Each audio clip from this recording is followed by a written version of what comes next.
గారికి ఏదైనా కోపం వస్తే పెద్దన్న అన్నాను కదా, పెద్దన్న తిడతాడు, పడతాము, ఏముంది. ఉత్సాహంగా ఉల్లాసంగా చదువు సాగాలి, గొప్ప గొప్ప ఉద్యోగాలు సాధించాలి. Vignan deemed to be university.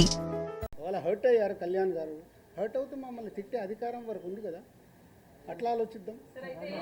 Kalyan గారి గురించి నేను 22 ఏళ్ళ నుంచి చూస్తున్నాను. ఆయన కోపం వచ్చినప్పుడు ఆయన కోపపడేలాగా ఎపిసోడ్ జరిగింది, కానీ వారి సినిమానే టార్గెట్ చేశారనేది ఒక నెగిటివ్గా వారి దగ్గరికి వెళ్ళింది. అది కాదు ఇది ఇక్కడ జరిగింది. June 1 థియేటర్లు బంద్ అని మీరందరూ హెడ్లైన్స్ ఇవ్వడమే మేజర్ ప్రాబ్లం. అక్కడే ఒక సమస్య అండి, అక్కడే ఒక సమస్య. ఛాంబర్ సరిగ్గా ఎఫిషియన్సీగా రెస్పాండ్ అవ్వకపోవడం వల్లనే ఇది జరిగిందని మేమంటే దానికి మీ సమాధానం ఏంటి? నాకు తెలియదు కదా, నాకు తెలియదు. నేను ఇప్పుడు నీకు ఎలా నేను కన్క్లూజన్ ఇస్తాను? లోపల ఏమి జరిగింది మీకు ఒకటి, మీరందరూ ప్రాపర్గా మీకు కమ్యూనికేషన్. ఎస్, ఇప్పుడు అక్కడి నుంచి ఒక ప్రెస్ నోట్ వచ్చింది. ఇప్పుడు ఏపీ గవర్నమెంట్ నుంచి మినిస్టర్ గారి దగ్గర నుంచి ఒక ప్రెస్ మీట్ వస్తే ఆ ప్రెస్ మీట్ ఎంత అందంగా ఉంది. మేము ఛాంబర్ కూడా అదే చెప్తాం, ఏదున్నా పేపర్ మీద ప్రెస్ మీట్ లాగా పంపించండి అని. అక్కడ ఉండే 20-25 మంది బయటకు వచ్చి ఎవరికో తెలిసిన వాళ్ళకు ఒక న్యూస్ కమ్యూనికేట్ చేస్తారు. లోపల ఏం జరిగింది తెలుసా ఇది అని, అది హైలైట్ అవుతుంది. వెనకాల జరిగిన స్టోరీ లేకుండా ఓన్లీ క్లైమాక్స్ చెప్తేలా సినిమా అర్థం కాదు కదా. ఓన్లీ క్లైమాక్స్ ఒకటి వింటే సినిమా అంతా చూస్తే కదా. నేను అందుకే లోపల ఉన్నాను కాబట్టి చెప్తున్నాను. ఇది చెప్పడానికే ఈరోజు నేను ప్రెస్ మీట్ పెట్టింది. లోపల ఏం జరిగింది, ఈ ఎపిసోడ్ ఎలా స్టార్ట్ అయింది, ఎవరి దాలు భుజాలు తడుముకుంటున్నారు, నాకెందుకు. థియేటర్లు బంద్ లేదు అని ఛాంబర్ వెంటనే ప్రతిస్పందించిన ఇంతవరకు నేను అదే కదా చెప్తా ముందు. అంటే అక్కడ ఎగ్జిబిటర్స్ ఒకలాగా ఉన్నారు, ప్రొడ్యూసర్స్ ఒకలాగా ఉన్నారు, డిస్ట్రిబ్యూటర్స్ ఒకలాగా ఉన్నారు. ఛాంబర్ ఏం చూస్తుంది, ఛాంబర్కి ఒక లెటర్లో క్లియర్గా ఉంది, కమ్యూనికేషన్ ఈజ్ ఇంపార్టెంట్. వాళ్ళు చేసుంటే ఇవి చర్చలు జరుగుతున్నాయి, చర్చలు ఫలించకుంటే, ఇది అండర్లైన్, చర్చలు ఫలించకుంటే వాళ్ళు థియేటర్లు మూసుకుంటామంటున్నారు. ఇది ఎక్కడుంది? June 1 థియేటర్లు బంద్, June 1 థియేటర్ బంద్, June 1 ఇదే. రాజుగారు రెండు డౌట్స్ అండి. ఇండస్ట్రీలో మాట్లాడుకుని 2 క్వశ్చన్లు అడుగుతాను, మీరు మీకు ఇబ్బంది రాకపోతే అడగండి.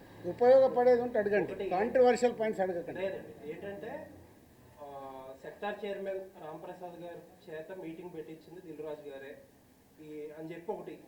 రెండోదేమో రెండో మీటింగ్ జరగగానే శిరీష్ గారు బయటకు వచ్చి ఇక్కడ ఏదన్నా మాట్లాడుకోనివ్వండి, బట్ June 1 నుంచి బంద్ ఉంటుంది, అది తెలంగాణ మాట, సునీల్ గారి మాట, శిరీష్ మాట ఒకటే అని అన్నట్టు. ఈ 2 ప్రచారాలు ఇండస్ట్రీలో ప్రొడ్యూసర్లు మాట్లాడుకుంటామో డిస్ట్రిబ్యూటర్లు మాట్లాడుకుంటాం. నేను ఇందాక చెప్తున్నా కదా, ప్రచారం అని అంటున్నారు. ప్రచారంలో నిజం ఎంత ఉంది, అదే ఉందో లేదో మీరు చెప్పండి. ఎవరికి తెలుసు అది నిజం ఉందా లేదా అని ఎవరికి తెలియదు కదా. ఇప్పుడు నేను ఛాంబర్ ప్రెసిడెంట్గా నేను ఎలక్ట్ అయినప్పుడు ఎగ్జిబిటర్స్ అందరూ ఈసీ మెంబర్స్ అక్కడ ఫస్ట్ ఛాంబర్ మీటింగ్లో అడిగారు, సార్ ఈ ప్రాబ్లమ్స్ ఉన్నాయి మాకు ఇలా కాదు, డెఫినెట్గా మాట్లాడతామండి ప్రెసిడెంట్గా అని చెప్పాను. వాళ్ళ అధికారంతో మాట్లాడారు, అంతేగాని దిల్ రాజు గారు చెప్తే నేను ఎవరిని చెప్పడానికి. సార్ ఇప్పుడు సినిమా ఇండస్ట్రీకి సుప్రీం బాడీ ఎస్, నిన్న ప్రెస్ మీట్లో అరవింద్ గారు కూడా గిల్డ్ వల్ల ఎక్కువ నిర్మాతలకు మేలు జరుగుతుందని కామెంట్ చేశారు. దీనివల్ల అది రాంగ్గా వెళ్ళే ప్రమాదం ఉంది కదండి. అంటే సుప్రీం బాడీస్ అనే వాటిని అన్నింటి పక్కన పెట్టి గిల్డ్ వల్లే న్యాయం జరుగుతుంది అనేది ఇండస్ట్రీలో అంత సీనియర్ ప్రొడ్యూసర్ అలా కామెంట్ చేశారు. అంటే ఇప్పుడు గిల్డ్ ఎందుకు ఏర్పడింది, ఎందుకు?